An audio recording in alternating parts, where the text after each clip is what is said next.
the First World War. It starts with literally horses and carriages and ends with tanks. So it's the moment where modern war, you could argue, begins. From the very beginning, I felt this movie should be told in real time. Every step of the journey, breathing every breath with these men felt integral. And there is no better way to telling the story than with one continuous shot. 3, 2, 1, go, go!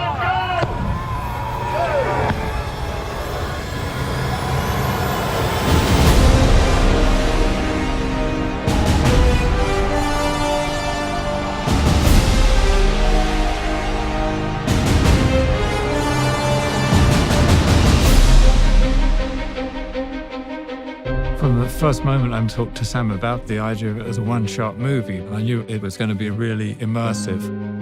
It's meant to make you feel that you are in the trenches with these characters. The film in itself is a slice of time. These two young men get sent on a mission to deliver a message to stop an attack. Action! So they've got to cross into enemy territory on a race against time to deliver a message that will save 1,600 lives. And the camera never, ever comes away from the two characters. There's always that sort of get-out-of-jail card that you have with the movie. Well, you know, we might be able to cut around this, or we might take that scene out. That's not possible on this film. The dance of the camera and the mechanics all have to be in sync with what the actor's doing. When you achieve that, it's really beautiful and exhilarating. Sometimes you have a camera being carried by an operator, hooked onto a wire, and the wire carries it across more land, and it's unhooked again. That operator runs with it, then steps onto a small Jeep, which carries him another 400 yards, and he steps off it again and goes round a corner. Let's go back to 1. This film does not take place in a series of interiors. This is endless exteriors. No location ever repeats, so you're constantly moving through landscapes. Being such an exterior movie, we're very dependent on the light and the weather. And we kind of realized, well, for a start, you can't really light it. Action.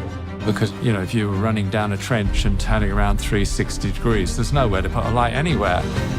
And because we were shooting in story order, we have to shoot in cloud to get the continuity from scene to scene. So some mornings, the sun would be out and we couldn't shoot. So we would rehearse. And we're rehearsing.